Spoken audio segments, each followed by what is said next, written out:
Üks viis, kuidas lahendada taandatud ruutvõrrandeid, on kasutades Witti teoreemi.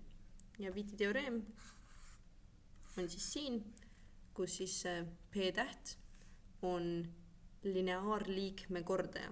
Ehk siis kui me vaatame siin all seda halliga tehtud näidet, siis see oleks -5. Ja see q on siis vaba liige, ehk siis see liige, millel ei ole x-i. Ehk siis siin näites +6. Ja kuidas Witti teoreemi kasutatakse? See on natuke teistsugune nendest muudest lahendivalemitest, mis ma olen näidanud, sest siin see on natuke võib-olla mõne jaoks on kiirem viis, kuidas ülesannet lahendada. Minu jaoks see võtab natuke rohkem aega, nii et ma seda väga tihti ei kasuta. Aga mis sa sisuliselt teed on see, et sa ütled, et esimene lahend pluss teine lahend annab sama vastuse, mis siis miinus negatiivne lineaarliikme kordaja.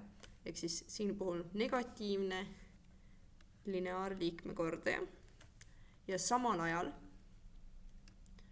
esimene lahend korrutada teine lahend annab vaba liikme. Ja mis sa nüüd teed?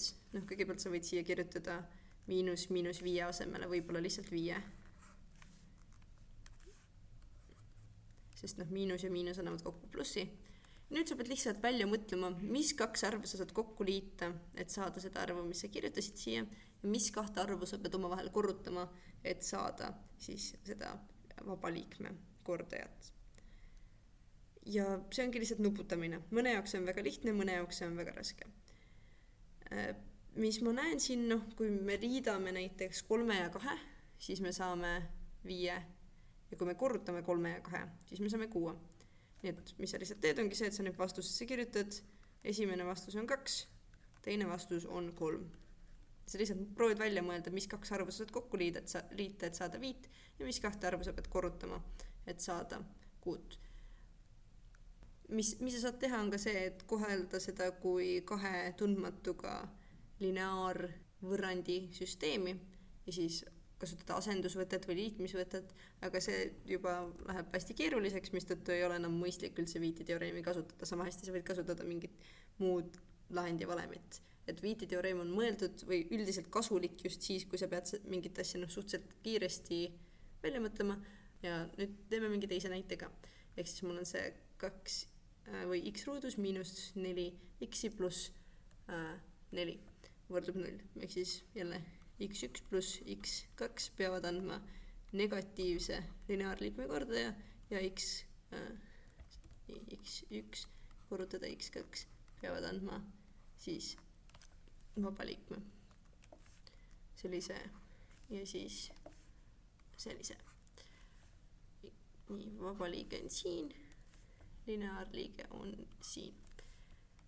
Jälle nüüd x1 pluss x2 annavad siis miinus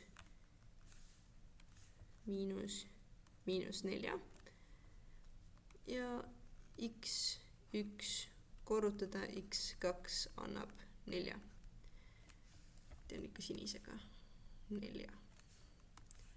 Jälle nuputamise küsimus. Nüüd ma kirjutan selle -4 asemele lihtsalt 4.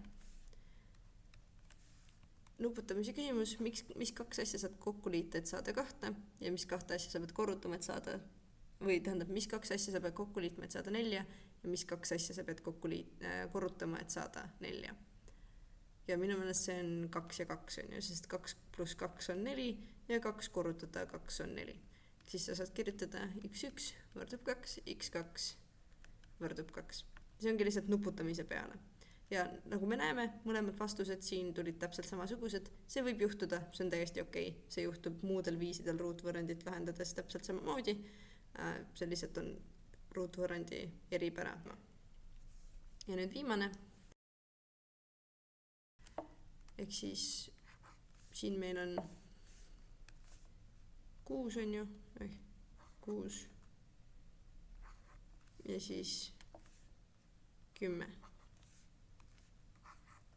Ehk siis siia tuleb 10. Mis kaks asja ma saan kokku liita, et saada -6 ja samal ajal neid samu asju korrutades saaksin 10. Vastus on see, et selliseid kahte arvu ei ole olemas. Ehk siis ei ole mingisugust kahte arvu, mis sa saaksid kokku liita, et saada -6 ja samal ajal neid kahte arvu korrutades saaksid 10. Selliseid arve lihtsalt ei ole. Ehk siis, mis sa kirjutad, olekski lihtsalt see, et vastus puudub.